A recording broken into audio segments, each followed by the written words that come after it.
DNB news నేను జ్యోతి. మరి ఈ రోజు మనతో పాటు స్టూడియోలో ఉన్నారు ఖమ్మం పార్లమెంటరీ కమిటీ అధ్యక్షులు కూరపాటి వెంకటేశ్వర్లు గారు.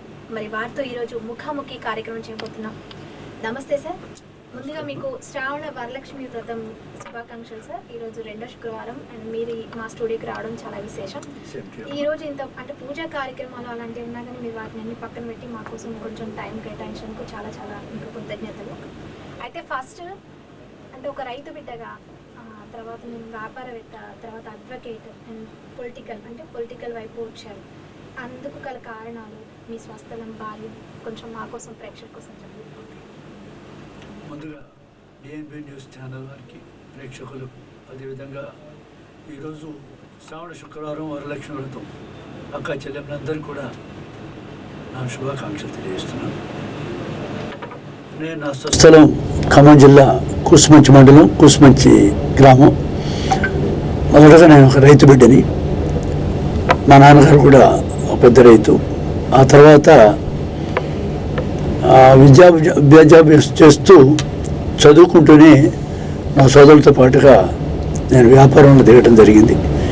ఖమ్మం నుంచి, కూసుమంచి నుంచి ఖమ్మం 1980లో ఇక్కడ వస్త్ర వ్యాపారం వేయడం జరిగింది. ఆ తర్వాత అంచెలంచెలుగా మేము రాజకీయ రంగంలో కూడా చంద్రబాబు నాయుడు గారు ముఖ్యమంత్రి అయిన తర్వాత, ఆ తర్వాత వరుసగా ఎన్టీ రామారావు గారి ఆశయాలు, బడుగు బలహీన వర్గాల కోసం ఉద్భవించినటువంటి పార్టీలో పనిచేయటానికి చంద్రబాబు నాయుడు గారిని ఆదర్శంగా తీసుకొని ఎన్టీ రామారావు గారి ఆశయాల్ని ముందుకు కొనసాగిస్తూ ఒక మంచి చక్కటి పరిపాలనకి ఆకర్షితున్నాయి. చంద్రబాబు నాయుడు గారు ఖమ్మం వచ్చినప్పుడు 2001లో అనుకుంటాను, 102, అప్పుడు నేను ఒక కార్యకర్తగా నేను పార్టీలో ప్రవేశమైనాను. ఆ తర్వాత కంటిన్యూగా అటు నామనాగేశ్వర గారు ఎంపీగా ఉన్నప్పుడు ప్రతి ఎలక్షన్లో పార్టీని అంటుపెట్టుకొని ఒక కార్యకర్తగా, ఆ తర్వాత నగరానికి, ఆ తర్వాత ఉపాధ్యక్షుడిగా, ప్రస్తుతం అధ్యక్షుడిగా కొనసాగుతున్నాను. Okay sir. అయితే గతంలో టీడీపీ హయాంలో ఉన్న రాజకీయ పాలనకి ఇప్పుడు ప్రస్తుతం అంటే మారుతున్న భవిష్యత్ తరాల రాజకీయాల పరంగా చూసుకుంటే ఇప్పుడున్న రాజకీయాలకి వ్యత్యాసం ఏంటి? మీరు అసలు అంటే మీ స్పందన? చాలా వ్యత్యాసం ఉందండి. రాజకీయంలో గతంలో అంటే అందరిని గురించి మాట్లాడడం కొందరు ఎక్కువ పర్సెంట్. రాజకీయం అంటే కేవలం మరి ఒక ప్రజాసేవ, సంక్షేమం, దాని దృష్టిలో కొన్ని విలువలతో కూడినటువంటి రాజకీయ నాయకుల్ని చాలామందిని చూశాను నేను. కానీ మారుతున్న ఈ సమాజంలో రాజకీయ వ్యవస్థ భ్రష్టు పట్టిపోయింది. అంటే విలువలతో కూడిన రాజకీయాలను నడిపించే పరిస్థితిలో లేరు. స్వార్థ రాజకీయాల వైపు మల్లుతుంది. అంటే రాజకీయ వ్యవస్థ రోజు రోజుకు మరి భ్రష్టు పడుతుందని చెప్పి నేను భావిస్తున్నాను. ఇప్పుడున్న పరిస్థితిలో కూడా అందరినీ అనలేను, most of the members, politicians అంతా కూడా రాజకీయ వ్యవస్థలో రాజసం కోల్పోయిందని చెప్పి ఇప్పుడు ఉన్న సమాజానికి నేను చెప్పుకోగలుగుతున్నాను. అది నా యొక్క అభిప్రాయం. రాజసం కోల్పోయిన రాజకీయ వ్యవస్థ, దాని చాలా మార్పు రావాల్సిన అవసరం ఉంది. మరి ఇప్పుడు ఈ సంక్షేమ పథకాలు, అభివృద్ధి అంటే మన ఖమ్మం జిల్లా కానివ్వండి, దేశవ్యాప్తంగా కానివ్వండి, అంటే కాంగ్రెస్ హయాంలో ఉన్న అభివృద్ధి కానీ, టీడీపీ హయాంలో ఉన్న అభివృద్ధి, ఇప్పుడు టీఆర్ఎస్, ఈ మూడు తరాలుగా ఈ మూడు పార్టీలలో ఉన్న అభివృద్ధి పరంగా చూసుకుంటే దేశం ఎంతవరకు అభివృద్ధి చెందిందని మీరు అనుకుంటున్నారు? అభివృద్ధి చెందిన మాట నిజమే కానండి, పాలనా విధానంలో సంక్షేమ పథకాలు కానీ, అభివృద్ధి కానీ రెండు కళ్ళలాగా చూసినటువంటి ఏకైక పార్టీ తెలుగుదేశం పార్టీ. ఎన్టీ రామారావు గారు 1982లో పార్టీ పెట్టినప్పుడు అప్పుడున్నటువంటి వ్యవస్థ 5 సంవత్సరాలు కాంగ్రెస్ పాలనలో ఉంది కేంద్ర ప్రభుత్వం. అప్పుడు 5 సంవత్సరాల్లో 5 ముఖ్యమంత్రులు మారేవాళ్ళు. అంటే ఒక నిలకడ లేనటువంటి వ్యవస్థ ఉంది. పరిపాలన వ్యవస్థ కూడా అంతే ఉంది. పార్టీలను ఎలా ముందుకు తీసుకుపోదాం అనే దృష్టిలో పెట్టారు తప్ప ప్రజలు సంక్షేమాన్ని సమానంగా ముందుకు తీసుకుపోదామనే ఆలోచన లేదు. ఎంతసేపటికి వాళ్ళ పార్టీలో ఉన్నటువంటి అంతరంగిక వ్యవహారాలకే వాళ్ళు సమయంతో వెచ్చించేవాళ్ళు. అయినా అభివృద్ధి జరిగింది. అది కాంగ్రెస్ గవర్నమెంట్ కానీ, బీజేపీ గవర్నమెంట్ కానీ అభివృద్ధి లేదంటానికి వీల్లేదు. కానీ ఉండవలసినంత జరగవలసినంత ప్రజలు ఊహించినంత అభివృద్ధి మాత్రం జరగలేదు. అంటే కొంతవరకు జరిగింది, కొంతవరకు జరగలేదు. ఓకే, దానికి ఉదాహరణ ఇప్పుడు తెలుగుదేశం పార్టీ వచ్చిన తర్వాత గతంలో మనకి ఇండిపెండెన్స్ కంటే ముందు ఇక్కడ బ్రిటిష్ పాలన ఉండేది, ఇక్కడ తెలంగాణలో నైజాం గవర్నమెంట్ ఉండేది. అసలు ఆత్మగౌరవానికి కానీ ప్రజల సంక్షేమానికి కానీ ఏమాత్రం విలువలిచ్చేవాళ్ళు. అరే తురే అనే బానిస బతుకులతో ఉన్నాం. నిజమైన స్వాతంత్రం ఎప్పుడు వచ్చిందంటే 75 సంవత్సరాల దేశ స్వతంత్రంలో తెలంగాణ తెలుగు ప్రజలకు మాత్రం వచ్చింది ఎప్పుడంటే తెలుగుదేశం పార్టీ ఆవిర్భవించిన తర్వాత, ఎన్టీ రామారావు గవర్నమెంట్ వచ్చిన తర్వాత దాన్ని ఎన్టీ రామారావు గారు కొనసాగించారు.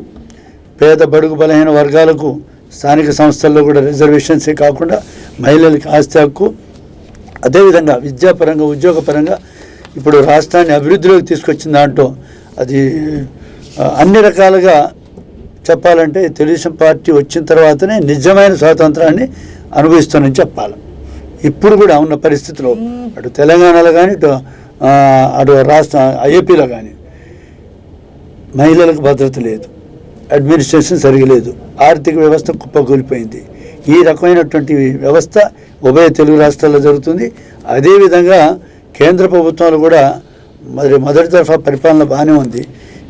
తర్వాత ఇటీవల మనం చూస్తున్నాం రైతులకు నల్ల చట్టాల మీద జరుగుతున్నటువంటిది, అదేవిధంగా పెరిగినటువంటి డీజిల్, అదేవిధంగా పెట్రోల్, గ్యాస్, వీటన్నిటి కూడా సాధారణ పౌరుల మీద కూడా భారం పడుతుంది.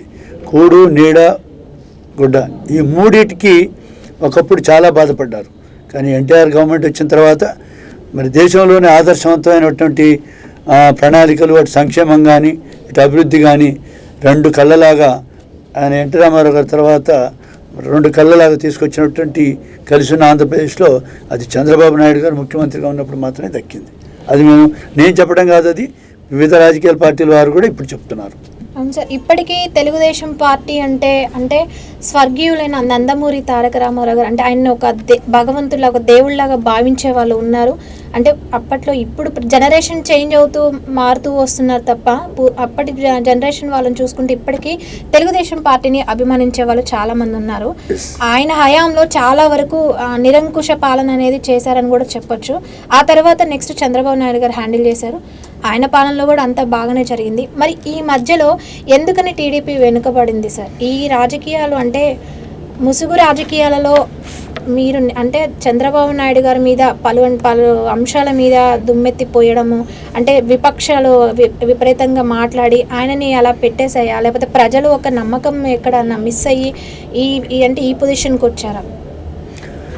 మీరు ఇప్పుడు అడిగిన ప్రశ్నలో ఎన్టీ రామారావు ప్రభుత్వంలో కానీ చంద్రబాబు నాయుడు తర్వాత చంద్రబాబు నాయుడు గారి ప్రభుత్వంలో కానీ నిరంకుశం అనే పదం అసలు అడ్రస్ లేదండి. అది తప్పు. మీరు అది దయచేసి వెనక్కి తీసుకోవాల్సిన అవసరం ఉంది. నిరంకుశం అనే పదానికి అసలు అక్కడ స్థానమే లేదు. ఎందుకంటే విపక్షాలు మాట్లాడిన వాటిలో ఈ మధ్యలో చూసుకున్నాం కదా, చాలా వరకు అంటే ఆయన చంద్రబాబు నాయుడు పాపం పార్లమెంట్లో మాట్లాడే సిచ్యుయేషన్ కూడా ఆయన పొజిషన్ కూడా ఇవ్వనివ్వట్లేదు. దానికి అది నిరంకుశం అనేది ఇప్పుడున్నటువంటి రాష్ట్రం వైసీపీ ప్రభుత్వంలో ఉంది. నుంచో తీస్తున్నారు అవన్నీ అంటే పబ్లిక్ మీ పరంగా తెలియడం కోసం సార్. ఇందులో తెలుగుదేశం ప్రభుత్వం ఉన్నప్పుడు ఎన్టీ రామారావు గారు ముఖ్యమంత్రిగా ఉన్నప్పుడు కానీ చంద్రబాబు గారు తరంతరం ముఖ్యమంత్రిగా ఉన్నప్పుడు కానీ నిరంకుశం అనే పదానికి ఎక్కడ అవకాశం లేదు. ఎందుకంటే చంద్రబాబు నాయుడు గారు ఒక మాట చెప్తారు.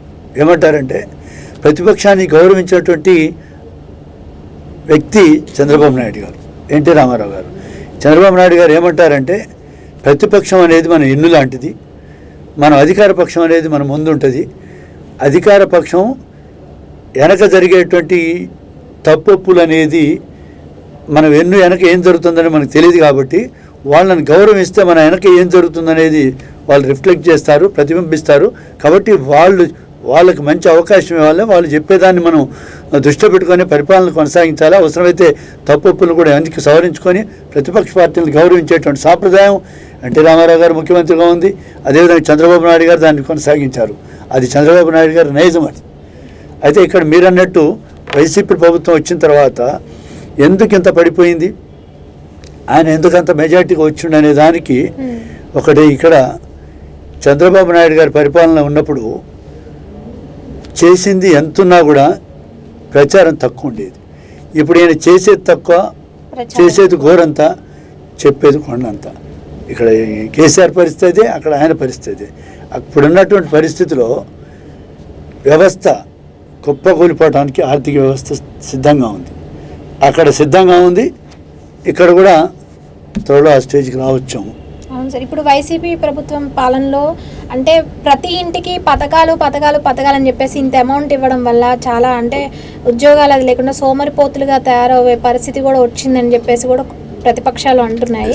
ఆ పథకాలు ఇవ్వడం వల్ల మంచి జరిగినట్ట, లేకపోతే ఇంకా ఆర్థిక భారం ప్రజల మీద పడేసి వాళ్ళ సొమ్మే తిరిగి వాళ్ళకి పథకాల రూపంలో ఇస్తున్నట్ట? మీరు స్పందన ఏంటి?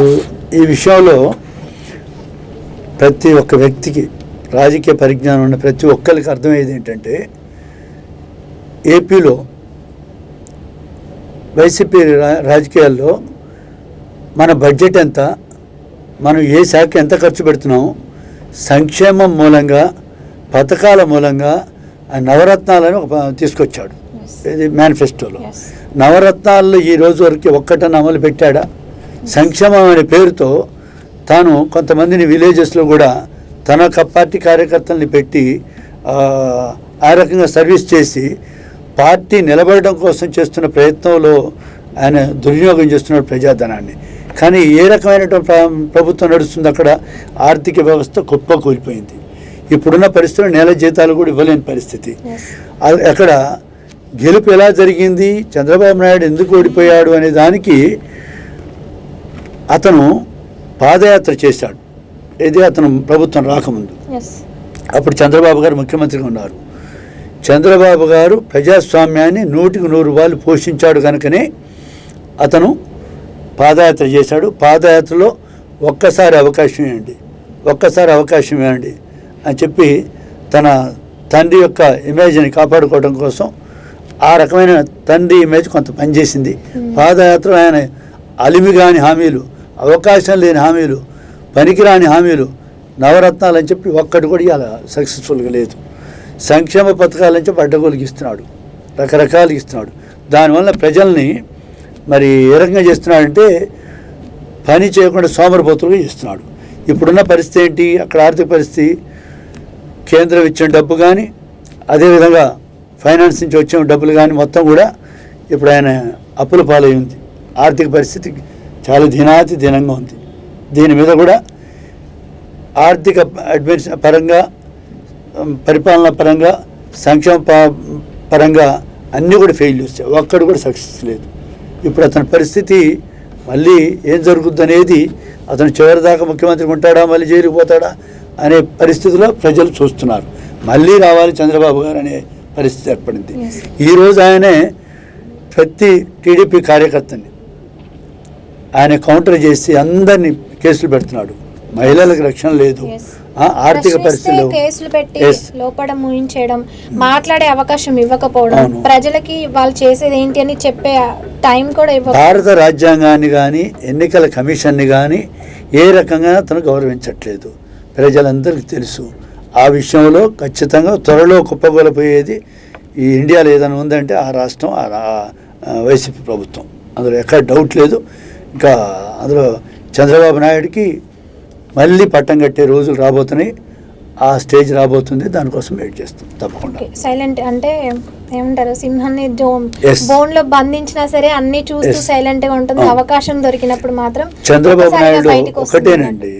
చంద్రబాబు నాయుడు దిగిపోతూ వైసీపీ ప్రభుత్వం వచ్చినాడు. పోలవరం, అదేవిధంగా సంక్షేమం విషయంలో, విద్యారంగంలో, వైద్య రంగంలో, అభివృద్ధి పరంగా ఎన్ని రకాలుగా డెవలప్ చేశాడు అంటే అవన్నీ కూడా ఇప్పుడు కుంటుపడిపోయినాయి. ఒక్కడు కూడా ముందుకు రావట్లేదు. ఇతను ఈ మధ్య ఒక అంతర్జాతీయ సర్వేలో ఇప్పుడు ఎక్కడున్నాడంటే లీస్ట్ సీఎం. తెలంగాణ ప్రభుత్వం కానీ అటు వైసీపీ కానీ ఏవీ లేవు. మిగతా రాష్ట్రాల నుంచి సీఎంలు ఉన్నారు తప్ప కనీసం 1 నుంచి 10 స్థానాల్లో మన వాళ్ళు ఎక్కడ లేరు. అసెంబ్లీ ఎప్పుడైనా లైవ్ చూస్తే ఎంత దారుణంగా మాట్లాడుతున్నారంటే గొడవలు, విమర్శలు చేసుకోవడమే అర్థం. ఆ భాష కానీ, ఒకటో వ్యవహారం తరగతి కానీ యూకేజీ నర్సరీ స్కూళ్ళల్లో పిల్లల వెనక ఎలా అయితే ఉంటుందో అలాంటి సిచ్యువేషన్ కనిపిస్తుంది. పబ్లిక్ కూడా అంతకంటే అదే కాకుంది, మీకు అంతకంటే ఘోరంగా ఉంటుంది. అసెంబ్లీ సిచ్యువేషన్ వైసీపీ నాయకులు చూస్తుంటే మా నాయకుడు చంద్రబాబు నాయుడు గారు జబర్దస్త్ గుర్తొస్తుంది. చంద్రబాబు నాయుడు గారు సహనం చూస్తే ఎంత గొప్పగా పడుతుందంటే అసలు పొలిటీషియన్ అంటే ఎలా ఉండాలి, రాజకీయ నాయకుడు అంటే ఎలా ఉండాలి, రాజ్యాంగాన్ని గౌరవించే విధానం ఎలా ఉండాలి అంటే వాళ్ళు మాట్లాడే భాష, జగన్ రెడ్డి మాట్లాడే భాష, చంద్రబాబు నాయుడు మాట్లాడే భాష ఎక్కడన్నా సంబంధం ఉంటుందండి? ఎక్కడ సంబంధం ఉంటుంది? మౌనంగా చూస్తూ నవ్వుతూ ఉంటారే తప్ప తిరిగి మళ్ళీ ఆపోజిట్ గా. నేను ఆ విషయంలో నేను చాలా మంది మేధావుల దగ్గర పొలిటీషియన్ దగ్గర వింటున్నాను. మహాభారతంలో ఒక పదం ఉందండి, అది ఎలా అంటే మంచికి పొంగేవాడు కాదు, చెడుకి కుంగేవాడు కాదు, స్థితప్రజ్ఞుడు అనే ఒక పదం ఉందండి. స్థితప్రజ్ఞుడు మా చంద్రబాబు నాయుడు గారు. నేను ఒక పార్టీకి నాయకుడు కానటం కాదు, యావత్ భారతదేశం మొత్తంలో కూడా మరి సుదీర్ఘ రాజకీయ అనుభవం ఉన్నటువంటి ఏకైక వ్యక్తి, పొలిటికల్ ఐకాన్ కూడా చంద్రబాబు నాయుడు గారు. అలాంటి రాజకీయ నాయకుడు సారథ్యంలో మేము ఉంటున్నామంటే మాకు అధికారం ఉన్నా లేకపోయినా చంద్రబాబు నాయుడు గారి నాయకత్వంలో తెలుగుదేశం పార్టీ నాయకుడిగా మేము ఉండటం అనేది మా ఆత్మ గౌరవం, ఆత్మాభిమానం. మహాభారతంలో స్థితప్రజ్ఞుడు ఎవరంటే ఉన్నారు, కానీ అప్పట్లో ఉన్న వాళ్ళ నుంచి తరతరాలుగా వస్తున్నారు, పార్టీ మారకుండా అలాగే ఇంకా ఉన్నారు చాలా మంది. అంటే మెయిన్ లీడ్స్ ఎవరైతే ఉన్నారో వాళ్ళు ఆయనతో పాటే ఇంకా ఉన్నారు. అవునండి.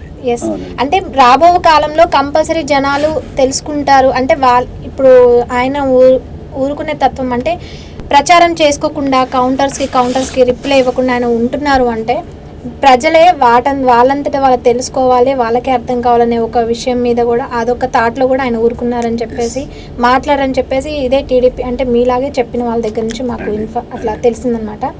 అయితే సార్ మరి ఇప్పుడు ఉద్యోగం, విద్య ఈ రెండింటి మీద ఇప్పుడు చాలా ఇది ఉంది. ఇది ఒకటి, దళిత బంధు పథకం ఒకటి. ఇప్పుడు టీఆర్ఎస్ ప్రభుత్వం, అటు వైసీపీ ఇటు టీఆర్ఎస్ ప్రభుత్వం చూసుకుంటే ఇటు కూడా ఆంధ్రప్రదేశ్ ఏకంగా ఉన్నప్పుడు ఉన్న విభజన కాకముందు ఉన్న అప్పుడు సిచ్యువేషన్స్ పరిస్థితులు చూసుకుంటే చాలా వరకు మంచిగా ఉన్నాయి.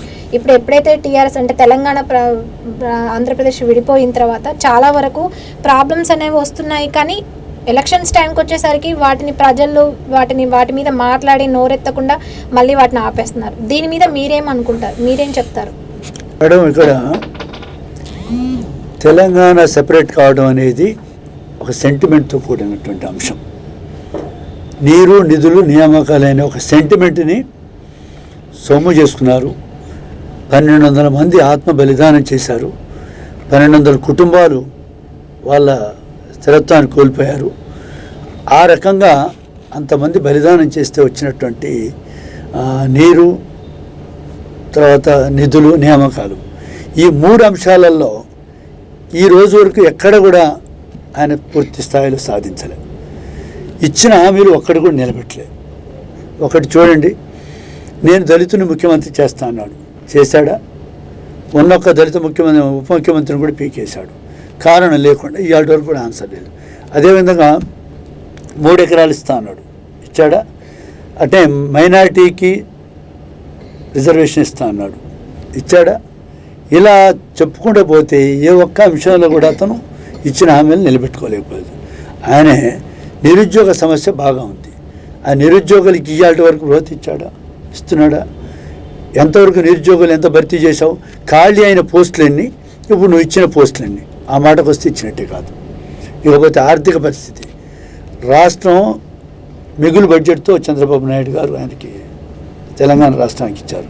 ఇవాళ అప్పుల పాలైంది ఈ రాష్ట్రం కూడా. దాంట్లో సంక్షేమ పథకాలని అనేక సంక్షేమ పథకాలు తీసుకొస్తున్నాడు.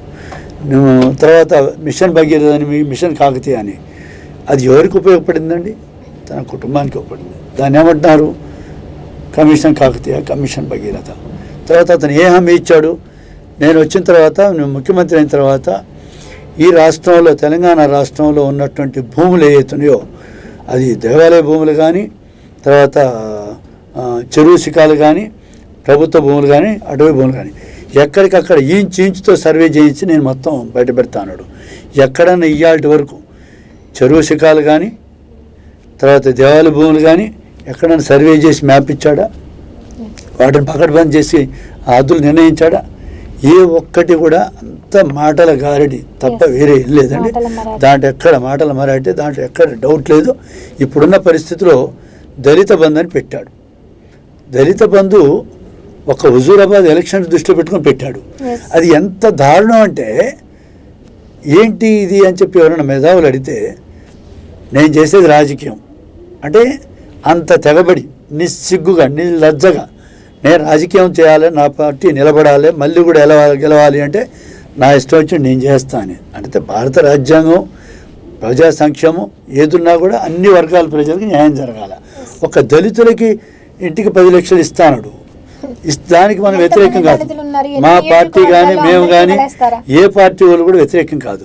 ఇచ్చేటటువంటి సంక్షేమం అనేది దళిత బంధు అనేది అందరికి ఇచ్చేసి తెలంగాణలో ఉన్న అన్ని పార్టీలకు ఇచ్చే అన్ని నియోజకవర్గాలు ఇచ్చేసి ఒక్క హుజూరాబాద్కి ఎందుకు ఇస్తాం? 165 నియోజకవర్గాలు మొన్న ఇచ్చాడు. ఏమి ఇచ్చాడు? కేవలం 15 కుటుంబాలకి 15,50,50,000 1,50,000 ఇచ్చారు. మిగతా కుటుంబాల పరిస్థితి ఇప్పుడు బీసీలకు అవసరం లేదా? నేను ఒకటి చెప్తున్నా మేడం, ఇవాళ దళితులలో కూడా మంచి వాళ్ళు ఉన్నారు. వాళ్ళకి పథకం అమలు చేయడంలో ఎక్కడ ఎవరు ఏ పార్టీ వ్యతిరేకించట్లేదు. అయితే ఇక్కడ దళిత కుటుంబాల కంటే కూడా హీనంగా సంచార జాతులు ఉన్నాయి, బీసీలలో ఉన్నారు, మైనారిటీలో ఉన్నారు, ఆర్థికంగా మరి ఇది ఉన్నత వర్గాల్లో కూడా ఆర్థికంగా వెనకబడిన వాళ్ళందరినీ కూడా కౌంట్ చేసుకో. బేసికల్గా ఆర్థికంగా వెనకబడి ఉన్న వాళ్ళని దృష్టిలో పెట్టుకొని చేస్తే బాగుంటుంది. ఇప్పుడు రైతు బంధు అని ఇచ్చాడు. నేను రైతుని, నేను ఇన్కమ్ ట్యాక్స్ కడతాను, నా ఇంట్లో అందరూ ఇన్కమ్ ట్యాక్స్ కడతాం. నాకు రైతు బంధు ఇస్తే 2 సంవత్సరాలు నేను తీసుకోలేదు. ఆ తర్వాత ఈయన సద్వినియోగం చేయట్లేదు, మనం వదిలిపెడితే లాభం లేదని తీసుకుంటున్నాను. అది తీసుకొచ్చి ఎవరికి పేదోడికి ఇచ్చుకోవచ్చు. అయితే రైతు బంధు విషయంలో కూడా దగ్గర 85-90% రైతులు సంఖ్యాపరంగా చూస్తే 5 ఎకరాలు 10 ఎకరాల లోపే ఉన్నారు తెలంగాణ రాష్ట్రంలో ఏ రైతు బంధు.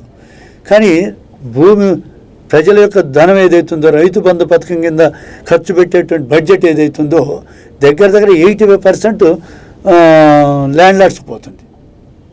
ఆ ప్రజాస్వామ్యం ప్రజాధనం ఎవరికి దుర్వినియోగం అవుతుంది? ఉన్నవాడికి పోతుంది, లేనివాడికి కాదు కదా. తినని వాడి మీద భారం పడుతుంది. అటు తినేవాళ్ళు ఆల్రెడీ దాంట్లో కూడా ఇప్పుడు భూస్వాములందరూ కూడా పల్లెలలో భూములు కొని వచ్చి వాళ్ళ కాంట్రాక్ట్లు మరి అన్ని రకాలుగా టౌన్లలో ఉంటున్నారు. వాళ్ళ భూములు చేసే కౌలుదారికి న్యాయం జరుగుతుందా? వాళ్ళ గురించి ఆలోచించాలి కదా. ఇది ఎవరి కోసం పెట్టిండు? పేద రైతుల కోసం పెట్టారు. కానీ రైతులకి అందరికి అందకుండా ఆల్రెడీ అంటే ఎవరికి 5 ఎకరాలు ఉంటే వాళ్ళకి వస్తుందంటే ఉన్నోళ్ళు ఉన్నారు, లేనోళ్ళు ఉన్నారు. అందులో సర్వే చేసి ఎవరికైతే లేదు, ఎవరికి వర్తించదని చూసి కరెక్ట్ గా ఇచ్చుంటే బాగుండేది. కానీ ఇక్కడ అందరికీ అందిపోతుంది. అందని పండు అన్నట్టు ఆశపడిన వాళ్ళకి అలాగే ఉంటుంది. అయితే సార్ మరి ఈ గిరిజన భూములు ఏవైతే ఉన్నాయో వాటిని కూడా ప్రభుత్వ పరం చేయాలని చెప్పేసి ఇటు భద్రాచలంతో అశ్వపురం జరిగింది. మరి వాటి మీద మీ స్పందన ఏంటి సార్? దాని మీద మేము కూడా రాష్ట్ర స్థాయిలో మేము కూడా దాని మీద త్వరలోనే మా నాయకుడు చంద్రబాబు నాయుడు గారు ఆదేశం మేరకు రాష్ట్ర అధ్యక్షుడు బక్క నరసింహ గారు కొత్తగా వచ్చారు. వారి ఆదేశం మేరకు త్వరలోనే మననే గత వారం మేము అశ్వపేట కాన్స్టిట్యున్సీలో కట్టుగూడెం అనే ఒక విలేజ్లో ఒక రైతుని అమలుపు గేదెలు తోలుకొని పోతున్నప్పుడు అక్కడ కూడా రైతుని అక్కడ ఉన్నటువంటి ఫారెస్ట్ సిబ్బంది కూడా మరి వారి కుటుంబం అభియోగం చేస్తుంది వాళ్ళు చంపారు అని. అక్కడ ఉన్నటువంటి సిబ్బంది గతంలో కూడా చాలామందిని కొట్టారట, హింస పెట్టారట. అది జరుగుతుంది. పక్కనే ఫారెస్ట్ ఉంది. అదేవిధంగా గొంజర్ల మండలంలో కూడా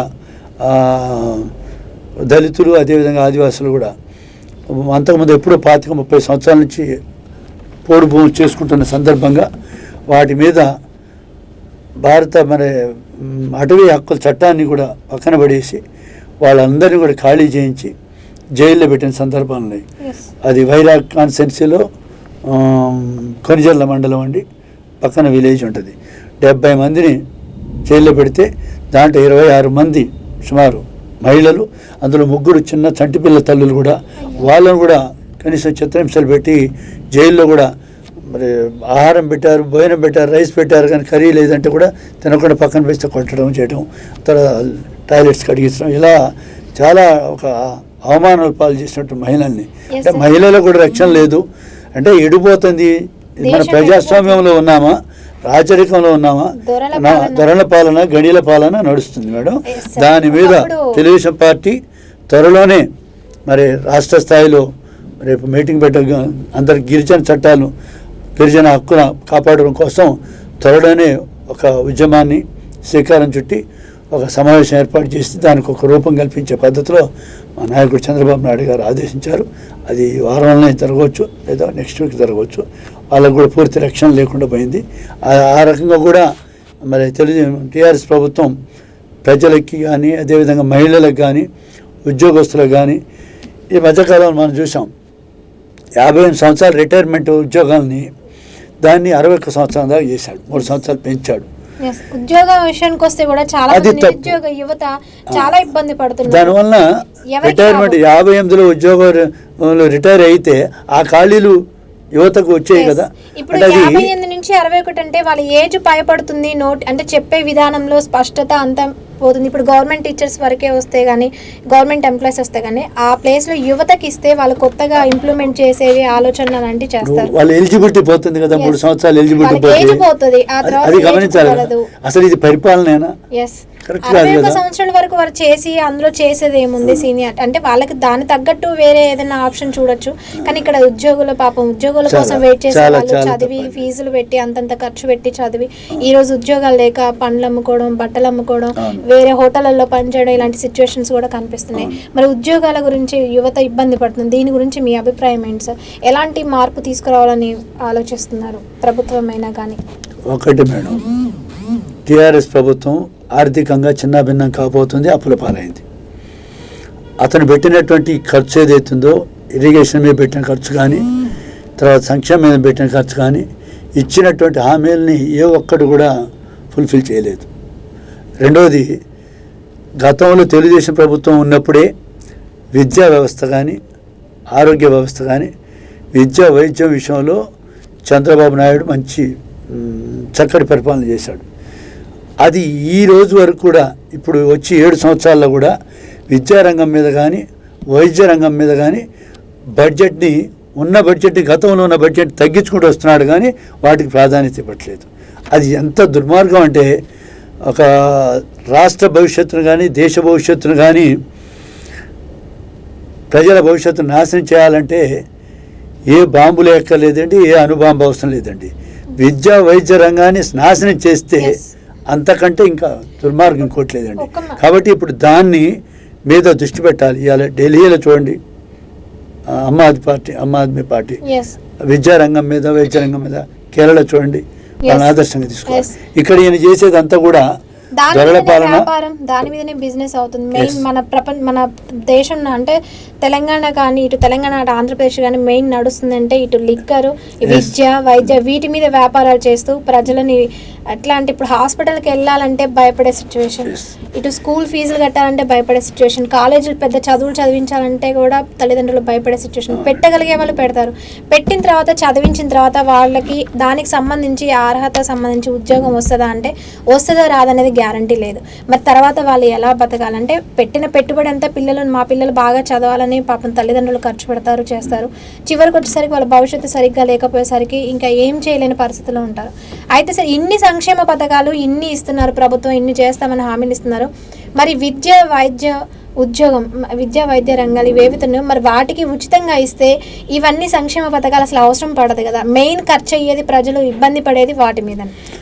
సంక్షేమ పథకాలు అనేది మేడం ఒకటి, విద్యారంగం, వైద్య రంగం మంచిగా ఉంటే, ఉదాహరణకి మీకు ఒకటి ఇటీవల గత సంవత్సరం చూస్తున్నాం మనం, కరోనా పాండమిక్ సిచ్యువేషన్లో కంప్లీట్ ఉభయ తెలుగు రాష్ట్రాలు ఫెయిల్యూర్ అయినాయి కట్టడి చేయడంలో. ఒక మాట చెప్పాలంటే కేంద్రం కూడా కొంతవరకు ఫెయిల్యూర్ అయ్యి, దాంట్లో మా నాయకుడు Chandrababu Naidu WHO world health organizations వాళ్ళతో డైరెక్టర్స్తో మాట్లాడి ఆయన నెల రోజులు కూడా పాండమిక్ సిచ్యువేషన్లో ఇంట్లో ఉండి వాళ్ళందరితో మరి మాట్లాడేవాడు. అదే సందర్భంలో పోయిన 2020 జూన్ అనుకుంటా మరి మన ప్రధాని మోడీ గారితో కూడా దగ్గర 20 నిమిషాల దాకా మాట్లాడడం జరిగింది. ఈయన డైరెక్షన్స్ కూడా మరి చెప్పడం జరిగింది. WHO వాళ్ళ కూడా వరల్డ్ హెల్త్ ఆర్గనైజేషన్స్ కూడా చంద్రబాబు నాయుడు గారి డైరెక్షన్ని పాండమిక్ సిచ్యువేషన్లో ఎలా ఉంటే బాగుంటుంది, ఏముంటుంది బాగుంటుంది అనేది ఇప్పుడు చంద్రబాబు నాయుడు గారి పరిపాలనలో ఏదైతుందో ఇప్పుడున్నటువంటి మెడిసిన్ అవన్నీ కూడా ఇప్పుడు ఆనాడు చేసినటువంటి అభివృద్ధి కార్యక్రమాలు ఆ మెడిసిన్ తయారీకి ఉపయోగపడింది. వేళ ఆయన ఇచ్చినటువంటి ఆ పరిపాలనలో పాండమిక్ సిచ్యువేషన్లో ఈ ప్రభుత్వానికి చాలా అనుకూలంగా పనిచేసింది. అవన్నీ కూడా బాబు గారు ఎప్పుడూ ఖాళీ ఉండలేదు. అటు జాతీయ స్థాయిలో ఇటు ఉభయ తెలుగు రాష్ట్రాలలో కూడా అందరికీ కూడా ఆదర్శవంతుడు. ఎప్పుడు కూడా ఆయన ఏమంటారు అందరికీ తెలుసు, ఆయనే క్రైసిస్ మేనేజర్. ఆయనకు ఒక మంచి పేరు ఉంది. ఎక్కడన్నా జరగని మనం చూసాం, హుదూద్ తుఫాన్ ఇప్పుడు కానీ ఇలా ఎక్కడైతే సంకట పరిస్థితులు ఏర్పడతాయో అక్కడ చంద్రబాబు నాయుడు గారి ఆలోచన కానీ ఆయన షేర్ చేసుకునేటువంటి పరిస్థితి ఉంటుంది. కాబట్టి చంద్రబాబు నాయుడు గారిని ఒక్క ఉభయ తెలుగు రాష్ట్రాలకే కాకుండా దేశం మొత్తం కూడా మేధావులందరూ కూడా ఆయన ఆలోచనని పంచుకునే దాంట్లో అందరు ఇష్టపడతారు. కాబట్టి రాజకీయంగా చంద్రబాబు నాయుడు గారిది చాలా మేధస్సు కలిగిన ఆలోచనలు, చాలా అంటే పకడ్బందీగా పర్టికులర్గా ఆలోచిస్తారు. ఎంతవరకు కూడా మంచి చేయడానికే ఆలోచిస్తారని చెప్పి ఒక టాక్ కూడా ఉంది ఆయన పాలనలో. అయితే సార్ మరి ఇప్పుడు ఖమ్మం డిస్టిక్ మన ఖమ్మం తీసుకుంటే ఇప్పుడు టీఆర్ఎస్ ప్రభుత్వంలో ఉన్న అభివృద్ధి, మన ఖమ్మం ఏ విధంగా అభివృద్ధి, గతంకి ఇప్పటికీ ఉన్న పొంతన ఏంటి, ఎలా అభివృద్ధి చెందింది ప్రతి విషయంలో, విద్య కానీ వైద్య కానీ ఇటు మార్కెట్ వ్యాపార సంస్థల్లో కానీ లేదా దళితులకు ఇచ్చే 3 ఎకరాల భూమి కానీ సంక్షేమ పథకాలు షాదీ ముబారకులు కానీ ఏవైనా సరే ఏ విధంగా అభివృద్ధి చెందింది దాంట్లో ఇక్కడ అభివృద్ధి చెందలేదు అని చెప్పడానికి వీల్లేదు. అభివృద్ధి అవకతవకలని ఉంటున్నాయి. జనరల్గా ఇస్తానన్నాయి, ఆయన ఫుల్ ప్లేట్స్గా ఏ ఒక్కటి ఇవ్వలేదండి. ఏదో కొంతమందికి ఇవ్వడం, మిగతా పక్కన పెట్టేయడం, ఇలా చేస్తున్నాయి తప్ప అభివృద్ధి ఉంది. ఖమ్మం నగరం కానీ కాన్సెన్స్ కానీ ఉన్నది, కానీ కావాల్సినంత అభివృద్ధి లేదండి. ఇప్పుడు ఇంటింటికి నల్లా అన్నాడు, ఇచ్చాడండి? ఇచ్చారా? ఇవ్వలేదు కదా. అంటే మీ దగ్గరకు ప్రధానంగా సమస్యలు ఏమైనా వచ్చాయా సార్? ఇప్పుడు మన ఖమ్మం సంబంధించి కానీ మాకు ఇవి చేస్తా అన్నారు, ఇవి చేయలేదు, మమ్మల్ని పట్టించుకోవట్లేదు, ఇలా చేయలేదు. ఒకటి కాదు మేడం, వాళ్ళు ఇచ్చిన హామీలు ఏ ఒక్కటి నెరవేరలేదు అంటే దాంట్లో అన్ని సమస్యలు ఉన్నాయి. దాంట్లో ఇంకా ఇది 1, 2 అని కాదండి, అన్ని రకాలుగా లబ్ధి పొందిన వాళ్ళు ఉన్నారు, పొందని వాళ్ళు ఉన్నారు. అయితే లబ్ధి అనేది అందరికీ పొందాలనేది అందరికీ దొరికితే మంచిది అని చెప్పేసి. ఇప్పుడు ఉన్నటువంటి పరిస్థితిలో దళిత బంధు అనేది వాస్తవంగా హుజూరాబాద్ ఈటెల రాజేందర్ గారిని మంత్రివర్గం నుంచి తొలగించారు. ఆయన రిజైన్ చేశాడు ఎమ్మెల్యేగా. అక్కడ దానికి జరిగింది ఇప్పుడు ఆ దళిత బంధు అక్కడ వరకు ఇచ్చటంలో ఈటెల రాజేందర్ గారి మూలంగానే అక్కడ ప్రజలు లాభపడుతున్నారు అనుకోవాలి కదా. ఇప్పుడు దాన్నే అన్వయించుకుంటే ఇప్పుడున్నటువంటి కొంతమంది చాలామంది అడ్వకేట్, ఇప్పుడు ఎమ్మెల్యేలు కూడా 75 మంది ఎమ్మెల్యేలు ఇతర పార్టీల నుంచి ఆయన లాక్కున్నాడు. అందులో ముఖ్యంగా తెలుగుదేశం పార్టీ నుంచి పోయిన వాళ్ళు కూడా ఉన్నారు, కాంగ్రెస్ పోయిన వాళ్ళు ఉన్నారు. ముఖ్యంగా తెలుగుదేశం పార్టీ నుంచి పోయిన వాళ్ళు, అటు కాంగ్రెస్ పార్టీలో ఉన్నవాళ్ళు కానీ ఇప్పుడున్నటువంటి టీఆర్ఎస్లో ఉన్నవాళ్ళు కానీ ఎక్కడ వాళ్ళు పొలిటికల్గా ఎదిగారండి? తెలుగుదేశం పార్టీ ఎక్కువ మంది, most of the leaders. Telugu Desam అనేది ఒక యూనివర్సిటీ అండి, పొలిటికల్ యూనివర్సిటీ. దానికి ఆద్యుడు బాధ్యుడు ఎవరంటే చంద్రబాబు నాయుడు గారు. ఆద్యుడు ఎన్టీ రామారావు అయితే బాధ్యుడు చంద్రబాబు నాయుడు గారు. ఆ యూనివర్సిటీలో, పొలిటికల్ యూనివర్సిటీలో అనుభవం సంపాదించి పరిస్థితులకు అనుగుణంగా వాళ్ళ స్వార్థ రాజకీయాల కోసం పార్టీలు మారారు. అందరినీ అనను, కొందరు మాత్రం అది మారారు. వాళ్ళు పోయిన ఎమ్మెల్యేలు వాళ్ళు ఏమంటారంటే, ఇందులో గెలిచిపోయిన వాళ్ళు, మేము అధికార పార్టీలో ఉంటే మేము అభివృద్ధి చేయడానికి అవకాశం ఉంటాయి, ఫండ్స్ తెచ్చుకోవడానికి అవకాశం ఉంటుంది అంటాం. ఇప్పుడు నేను అంటున్నాను, మా తెలుగుదేశం పార్టీ అంటుంది, నేనే కాదు, ఈ తెలుగుదేశం పార్టీ కాదు, విపక్షాలన్నీ కూడా ఏమంటున్నాయి అంటే, అరే బాబు, ఎవరైతే పార్టీలు మారి టీఆర్ఎస్లో పోయారు ఎమ్మెల్యేలు అందరూ కూడా ప్రజల కోసం అభివృద్ధి కోసం పోయినా అంటున్నారు కదా. దయచేసి మీరు నిజంగా ప్రజల అభివృద్ధి కోరుకునే వాళ్ళు అయితే అక్కడ ప్రజా సంక్షేమం అభివృద్ధి మీకు ముఖ్యం అనుకుంటే ఆడ ఈటెల రాజేందర్ గారి లాగా మీరు కూడా రాజీనామా చేయండి. అక్కడ ఉన్న ప్రజలకి, దళితులకి నాకు కనీసం వస్తుంది, ఆ సంక్షేమ పథకం అక్కడ కూడా వస్తుంది, ఆ రంగుని రుణం తీర్చుకోండి మీరు అంటున్నారు. చేస్తారా? చేయరు. మరి ఒక దళితులకే కాదు, ఇప్పుడు బీసీలు కూడా ఆ పథకం కావాలని కోరుతున్నారు, మైనారిటీస్ కూడా అడుగుతున్నారు. వాటన్నిటికీ ఎంతవరకు చేయగలడు? ఇవాళ ఉన్నటువంటి 17 పార్లమెంట్ కమిటీల్లో ఉన్నటువంటి తెలంగాణ రాష్ట్రం మొత్తంలో ఆయన దళితులకి అదే 10 లక్షలు దళిత బంధు ప్రకటించాలి అంటే దగ్గర 2 లక్షల కోట్ల పైన కావాలి బడ్జెట్. నీ ఇయర్ బడ్జెట్ అంతా సుమారు 1,60,000-1,70,000 కోట్లు. దాంట్లో ఒక గొప్ప అందరూ అర్థం చేసుకున్నారు. నీకు మిగులు బడ్జెట్ అప్పచెప్పింది ఎవరు? చంద్రబాబు నాయుడు గారు గవర్నమెంట్. అప్పుడు ఇప్పుడున్న వస్తున్నటువంటి రెవెన్యూ ఏదైతుందో 1,60,000-1,70,000 కోట్ల బడ్జెట్లో, తెలంగాణ బడ్జెట్లో 65 నుంచి 70% దగ్గర రెవెన్యూ అంత ఎక్కడి నుంచి వస్తుంది? హైదరాబాద్ నగరం నుంచి వస్తుంది, రాజధాని నుంచి వస్తుంది. దాని డెవలప్మెంట్ అని తప్ప ఎవరు? దాని ప్రొడక్షన్ ఎవరు? దానికి దాత ఎవరు? నిర్మాత ఎవరు? చంద్రబాబు నాయుడు.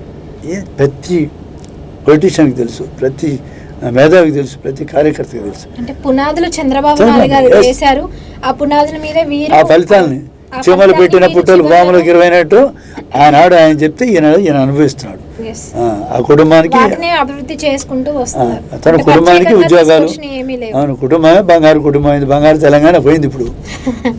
ఎస్, అది కూడా కరెక్ట్ సార్. వాళ్ళ కుటుంబానికి సంబంధించి చాలా వరకు వాళ్ళే ఇంప్లిమెంట్ అవుతుందని చెప్పేసి ఆ టాక్ కూడా వస్తుంటది ప్రతిపక్షాల నుంచి. మొత్తానికి ఇప్పుడున్న దేశవ్యాప్తంగా ఉన్న రాజకీయం మాత్రం ఒక రూల్స్ అనేవి లేకుండా, ఒక పద్ధతి అనేది లేకుండా, అంటే అటు కోర్టు ఆదేశాలు కానీ వేటిని లెక్క చేయకుండా ఇష్టానుసారంగా వాళ్ళకి తోచిన విధంగా ఇప్పుడు ఇది ఇక్కడ జరుగుతుంది అంటే ఇక్కడ నుంచి మాకు ఇది రాబట్టుకోవాలంటే వాళ్ళకి ఏదో ఒకటి చేస్తే మనకు వస్తుంది అనే ఆలోచనలో ఉన్నారని చెప్పేసి ఇప్పుడు మొత్తానికి అనిపిస్తుంది. మరి మార్పు ఎలా వస్తుంది? ఇంకా అంటే మనకి టీడీపీ హయాం అంటే మళ్ళీ టీడీపీ పాలన వస్తే కానీ మార్పు చెందదా? ఇదంతా ఎలా మరి ప్రజలకి ఏ విధంగా అంటే ఎలా వాళ్ళు బాగుపడతారు? ఈ సమస్యలని ఎలా పోతాయి? ఇలాగే ఉంటే నెక్స్ట్ సిచ్యువేషన్ ఏంటి సార్ నెక్స్ట్ జనరేషన్కి? ఈ విషయాలు మాత్రం మేడం ఇప్పుడు జరుగుతున్నటువంటి దేశ రాజకీయాలు కానీ ఉభయ తెలుగు రాష్ట్ర రాజకీయాలు కానీ చూస్తుంటే పక్క రాష్ట్రం తెలుగు ఏపీలో మాత్రం త్వరలోనే ప్రభుత్వం మరి ఏ రకంగా మరి ఉంటుందనేది త్వరలోనే పతనమయ్యే అవకాశం అవపడుతుంది. ముఖ్యమంత్రి జగన్ గారు మళ్ళీ జైలు పోయే అవకాశం అవపడుతుంది. అక్కడున్న ప్రజలు కూడా మరి మళ్ళీ రావాలి చంద్రబాబు నాయుడు గారిని కోరికతో ఉన్నారు. ఆయనకి న్యాయ వ్యవస్థ మీద కానీ ప్రజా సంక్షేమం మీద కానీ తర్వాత మన భారత రాజ్యాంగం పట్ల కూడా ఆయనకు విశ్వాసం లేదు, నమ్మకం లేదు. అది రాజారెడ్డి వాళ్ళ తాతగారి రాజ్యాంగాన్ని ఆయన ముందుకు తీసుకెళ్తున్నాడు. త్వరలోనే అది స్టేజ్ మారిపోతుంది. తప్పకుండా ఇప్పుడున్నటువంటి పరిస్థితిలో చంద్రబాబు నాయుడు గారికి త్వరలోనే ప్రజలు మళ్ళీ పట్టం కట్టే అవకాశాలు స్పష్టంగా అంటే ఉభయ రాష్ట్రాల్లో కూడా మళ్ళీ టీడీపీ వస్తుంది. తెలంగాణ విషయం నేను ఇప్పుడే చెప్పను కానీ మేడం, ఏపీలో మాత్రం ఖచ్చితంగా బాబు గారి పాలన వస్తుంది. అక్కడ దాని యొక్క ఇంపాక్ట్ తెలంగాణ మీద పడే అవకాశం ఉంది. ఇక్కడ నెక్స్ట్ కూడా రాష్ట్రం టీఆర్ఎస్ వస్తుందా రాదా అనేది ఒక ఏకపార్టీ పాలన కాకుండా ఒక కోఆర్డినేషన్తో కొన్ని వివిధ పార్టీలతో కోఆర్డినేషన్తో మళ్ళీ భాగస్వామ్యం ఉండే అవకాశం ఉంది. టీఆర్ఎస్కి మాత్రం కౌంట్ డౌన్ స్టార్ట్ అయిందని చెప్పడానికి అవకాశాలు ఏర్పడుతున్నాయి. అదేవిధంగా మీరు దేశ రాజకీయాలు కూడా అడిగారు కాబట్టి దేశ రాజకీయాల్లో కూడా ఇటీవల ఒక అంతర్జాతీయ సర్వే రిపోర్టు ఏజెన్సీస్ ప్రముఖమైనవి, పేరు గుర్తురావట్లేదు. ఆ సర్వేలో భవిష్యత్ రాజకీయాల్లో దేశ రాజకీయాల్ని మలుపు తిప్పేటువంటి అవకాశం, ఆ క్యాపబిలిటీ దేశంలో ఉన్న 4-5 సీనియర్ లీడర్స్లో బాబు గారు కూడా ఒకరు.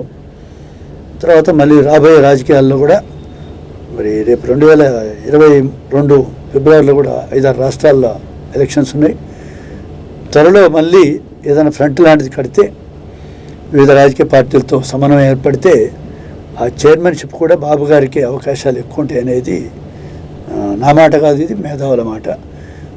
భవిష్యత్ రాజకీయాల్లో చంద్రబాబు నాయుడు గారు అటు రాష్ట్ర స్థాయిలో ఉభయ రాష్ట్రాల్లో అదేవిధంగా దేశ రాజకీయాల్లో కూడా ప్రముఖ పాత్ర తీసుకునేటువంటి అవకాశం ఉన్నది. అది జరుగుద్దని చెప్పి మేము ఊహిస్తున్నాం. ఆయన కన్సర్న్లో ముందుకు పోయే అవకాశం ఉంది. ఏపీలో మాత్రం తప్పకుండా రేపు మా పార్టీ మొత్తానికి ప్రణాళిక అనేది సిద్ధం చేసుకుంటున్నారు, ప్రజలు కోరుకుంటున్నారు. ప్రజల కోరిక మేరకు ప్రణాళిక సిద్ధమవుతుంది.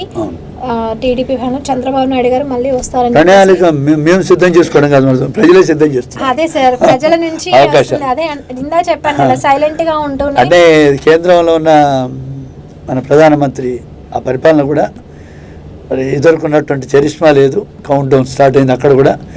టీఆర్ఎస్ అనేది ఇప్పుడు వస్తున్నటువంటి మార్పు ఏదైతుందో, కాంగ్రెస్లో ఉన్నటువంటి పిసిసి కానీ నాయకత్వం కానీ, అదేవిధంగా బీజేపీ నాయకత్వం కానీ, ఏదైనా మొత్తానికి హుజూరాబాద్ ఎలక్షన్స్తో చాలా వరకు మార్పులు వస్తాయి.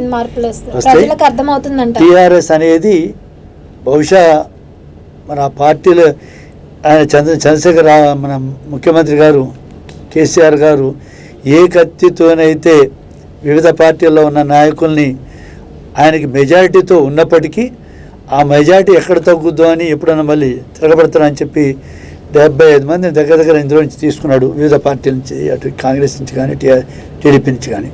వీళ్ళందరి మీద ఏ కత్తి అయితే ఉపయోగించాడో అదే కత్తి మళ్ళీ గర్వ వాపసి వచ్చేటువంటి అవకాశాలు కూడా త్వరలోనే ఉంటాయని చెప్పి ప్రజలు ఊహిస్తున్నారు.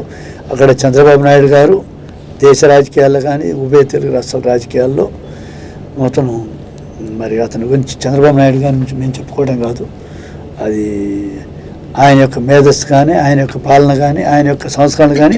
తెలుగుదేశం పార్టీ ఉన్నప్పుడు ఫ్రంట్ చైర్మన్గా ఉన్నాడు. అప్పుడు ఆయనకు ప్రైమ్ మినిస్టర్ అయ్యే అవకాశం ఉన్నా కూడా దేవగౌడ గారికి అవకాశం ఇచ్చారు. ఎందుకు ఇచ్చారంటే తను నమ్మినటువంటి తెలుగు ప్రజలు వాళ్ళకి న్యాయం చేయడం కోసం, అమరావతి రాజధానిని ఒక ప్రపంచ పటం మీద చూపించడం కోసం చాలా ప్లాన్ చేశాడు, ఆయన ఆలోచన చేశాడు.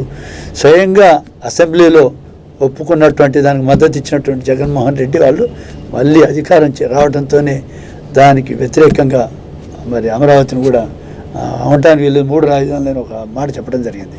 అది ఎంత దుర్మార్గమైన చర్య అంటే కేంద్రం కూడా స్పందించాలి. స్వయంగా ఆ ఫౌండేషన్ స్టోన్ వచ్చేటప్పుడు మోడీ గారు వచ్చారు. మరి న్యాయ వ్యవస్థ, ఇటు రాజ్యాంగ వ్యవస్థ రోజు రోజుకు దిగజారిపోతున్న సందర్భంలో మళ్ళీ పూర్వవైభవం రావడానికి, తెలుగుదేశం పార్టీకి పూర్వవైభవం రావడానికి, అదేవిధంగా న్యాయ వ్యవస్థ కానీ పాలనా వ్యవస్థ కానీ జాతీయ స్థాయిలో ఉభయ తెలుగు రాష్ట్ర స్థాయిలో నిలబెట్టగల దమ్ము ధైర్యం ఉన్నటువంటి ప్రపంచంలో ఉన్నటువంటి అగ్రరాజ్యాలకు కానీ అగ్రరాజ్య అధినేతలకు కానీ పరిచయం చేయాల్సిన అవసరం లేని ముఖ్యమంత్రి ఎవరు అంటే చంద్రబాబు నాయుడు గారు. ఆయన పాలన రావాలి, ఆయన నాయకత్వం రావాలి, ఆయన డైరెక్షన్లో ముందుకు పోతుందని చెప్పి మేము విశ్వసిస్తున్నాం. మేధావులందరూ విశ్వసిస్తున్నారు. ఇది నా మాట కాదు, ప్రజల మాట, మేధావుల మాట. రైట్ సార్, చివరిగా అంటే మీ తరపున ప్రజలకి ఇచ్చే సలహా ఏంటి? ఇప్పుడున్న రాజకీయాల మీద, వ్యవస్థ మీద, అంటే ఈ విధంగా ఆలోచించండి, ఈ విధంగా ముందుకు అంటే మీరే తెలుసుకోండి అని మీ తరపున ఏమన్నా సలహా ఇస్తారా? ముఖ్యంగా మేడం, యువత, మహిళలు, ఓటర్స్ అందరూ కూడా గతంలో మీడియా ప్రభావం గత 2 దశాబ్దాల క్రితం పెద్దగా లేదు. తప్పును ఒప్పు అనిపించడానికి, ఒప్పును తప్పు అనిపించడానికి కూడా ఎక్కడ ఏం జరిగింది అనేది స్పష్టంగా అవగాహన ఉండేది కాదు.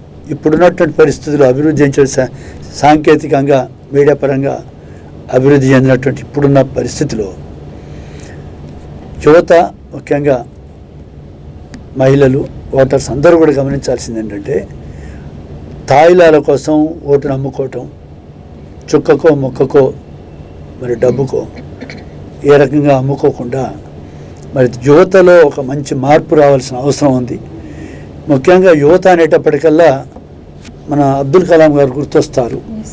ఆయన గారు లీడ్ ఇండియా అని ఒక బుక్ రచించాడండి. దాంట్లో ప్రపంచ దేశాల్లో యువ సంపద ఉన్నటువంటి ఏకైక దేశం భారతదేశం అని చెప్పి ఆయన ఒక అనాలిసిస్ చేశాడు. వాస్తవంగా ఇప్పుడు కూడా దగ్గర యువత 64 నుంచి 70% యువత మన భారతదేశంలో ఉంది. యువ సంపద ఉన్నటువంటి ప్రపంచంలో దేశం ఎవరిది అంటే భారతదేశం. అయితే ఈ యువతని మంచి మార్గం వైపు మీరు అన్నారు, భవిష్యత్తులో ఏం సందేశం ఇస్తారు అనే దానికి నేను ప్రత్యేకంగా ఇవ్వటం కాదు, ఆయన గారు సందేశం ఏంటంటే భారతదేశ సంస్కృతి సాంప్రదాయాలు విలువలు ప్రపంచ దేశాలకు ఆదర్శం. వైవాహిక వ్యవస్థ కానీ అన్నిట్లలో మనం రాసుకున్నటువంటి రాజ్యాంగం, స్వర్గీయ మన అంబేద్కర్ గారి నాయకత్వంలో రాసుకున్నటువంటి రాజ్యాంగాన్ని, తద్వారా వచ్చిన న్యాయ వ్యవస్థని, ఇప్పుడు న్యాయ వ్యవస్థలో కూడా చాలా మార్పులు రాబోతున్నాయి. మన chief justice of India NV Ramana గారు వచ్చిన తర్వాత కూడా చాలా 2 రోజులు కూడా చూస్తున్నాం. అయ్యే కనుక మార్పులు కనుక జరిగితే రాబోయే కాలంలో యువత యొక్క ఆలోచనల్ని మరి దేశ భవిష్యత్తు కోసం, మెరుగైన సమాజం కోసం మరి వాళ్ళు కూడా మార్పు చేసుకోవాల్సిన అవసరం ఉంది. అలాంటి మార్పు జరగాలి అంటే యువతలో ఒక మార్పు రావాలి. ఓటు యొక్క విలువని మనం గమనించాలా. ప్రధానమంత్రికి, రాష్ట్రపతికి అదే ఓటు విలువ, మామూలుగా ఒక సాధారణ కూలికి కూడా అదే ఓటు విలువ. కాబట్టి ఓటు యొక్క విలువని సద్వినియోగం చేసుకొని ఈ డబ్బుకి, తర్వాత మద్యానికి, మాంసానికి అమ్ముడుపోయేటువంటి యువత కానీ, ఓటర్స్ కానీ ఆ రకమైన మార్పు రావాలి అంటే ఇప్పుడున్నటువంటి పరిపాలన పరంగా గడియల పాలన, దొరల పాలన, అయ్యాని బాంచన అనే దగ్గర నుంచి మనం నైజాం గవర్నమెంట్లో ఉన్నదాన్ని తెలుగుదేశం ప్రభుత్వం వచ్చిన తర్వాత బడుగు బలహీన వర్గాలకి ఆత్మగౌరవం నింపారు. స్థానిక సంస్థల్లో రిజర్వేషన్ ఇచ్చారు. అదేవిధంగా మహిళలకు ఆస్తి హక్కు ఇచ్చారు. ఇలా ఎన్నో కూడు నీడ కూడా ఇప్పుడు వారు తెలుగుదేశం గవర్నమెంట్లో కట్టినటువంటి ఇళ్ళన్నీ కూడా సుస్థిరంగా ఉన్నాయి. ఇప్పుడు టీఆర్ఎస్ గవర్నమెంట్ వచ్చిన తర్వాత ఇచ్చిన హామీలు కానీ, ఇక్కడ కట్టిన బెడ్రూమ్స్ అన్నీ కూడా డబుల్ బెడ్రూమ్ అని పేరే కానీ అన్నీ కూడా గోరుతో గీకితే వచ్చేస్తున్నాయి, కుప్పగూలిపోతున్నాయి. అంటే ప్రజా సొమ్ము దుర్వినియోగం అవుతుంది. పరిపాలనలో కూడా మరి ట్రాన్స్పరెన్సీ లేదు. దీంట్లో రాజ్యాంగబద్ధంగా పరిపాలన జరగట్లేదు. సంక్షేమం, అభివృద్ధి రెండు కూడా ఇటు టీఆర్ఎస్ గవర్నమెంట్లో తెలంగాణలో, అటు ఏపీలో వైసీపీ గవర్నమెంట్లో కుంటుపడ్డాయి. అదేవిధంగా దేశ రాజకీయాలకి, ఇటు ఉభయ తెలుగు రాష్ట్రాలకి మరి మళ్ళీ ఆ నాయకుడు వస్తే ఆయనకు ఒక వివిధ రాజకీయ పార్టీలు ఆయనకి ఒక బాధ్యతను ఇవ్వగలిగితే ఖచ్చితంగా తెలుగుదేశం పార్టీకి పూర్వవైభవం రావడమే కాకుండా దేశ రాజకీయాల్లో ఒక మంచి మార్పు వచ్చే అవకాశం ఉందని చెప్పి అందరూ భావిస్తున్నారు. అందరూ మేము కూడా భావిస్తున్నాం. Okay, right sir. చాలా థ్యాంక్ యూ సార్. చాలా చాలా ఇంపార్టెంట్ విషయాలు కానీ అంటే మంచి మంచి మాటలను అంటే మీకు తెలిసిన పరంగా రాజకీయంగా ఎలాంటివి ఉన్నాయి అని చెప్పేసి చంద్రబాబు నాయుడు గారు ఏమనుకుంటున్నారు, ఎలాంటి ప్రణాళికను సిద్ధం చేస్తున్నారు, అంటే ప్రజలు ఏమనుకుంటున్నారు అనేది మీకు అర్థమవుతుంది. కాబట్టి మంచి మాటలు అయితే చెప్పారు. ప్రజలకి మరి ఆలోచన వస్తుందని మనం కూడా అనుకుందాము. Okay, right. చూశారు కదండి ఈరోజు face to face Chandrababu Naidu గారి పరిపాలన ఉన్న వ్యత్యాసం ఏంటనేది మనకి అందరికీ తెలుసు. మరి ఆయన పరిపాలన మళ్ళీ వస్తే, టీడీపీ గవర్నమెంట్ మళ్ళీ వస్తే మంచి మార్పులు వస్తాయని చెప్పేసి విన్నాం కూడా. మనం కూడా ఆకాంక్షిద్దాం అలాగే జరగాలి. ఒకవేళ ప్రజల కోరిక మేరకు అదే అయితే తప్పకుండా అలాగే జరగాలని కోరుకుందాం. మరి చాలా థ్యాంక్ యూ సార్. మీ యొక్క విలువైన సమయాన్ని మా కోసం కేటాయించి మా స్టూడియోకి వచ్చి ఈరోజు అంటే ఒక ఇంపార్టెంట్ డే, ఇంట్లో పూజలు అవి ఇవి ఉంటాయి, కంపల్సరీ వైఫ్తో పాటు పిల్లలతో పాటు కంపల్సరీ ఉండాలి. అయినా సరే వాటిని పోస్ట్పోన్ అంటే కొద్దిగా పక్కకు పెట్టేసి మీరు మా కోసం వచ్చి ఈ టైంని కేటాయించారు. కొన్ని విలువైన విషయాలు కూడా మా ప్రేక్షకుల కోసం, ప్రజల కోసం చెప్పారు కూడా. అందుకు చాలా చాలా కృతజ్ఞతలు సార్. ఓకే అండి, నెక్స్ట్ మరొక ఫేస్ టు ఫేస్తో మళ్ళీ కలుసుకుందాం. అంతవరకు చూస్తూనే ఉండండి DNB న్యూస్, ప్రతిక్షణం జనం కోసం.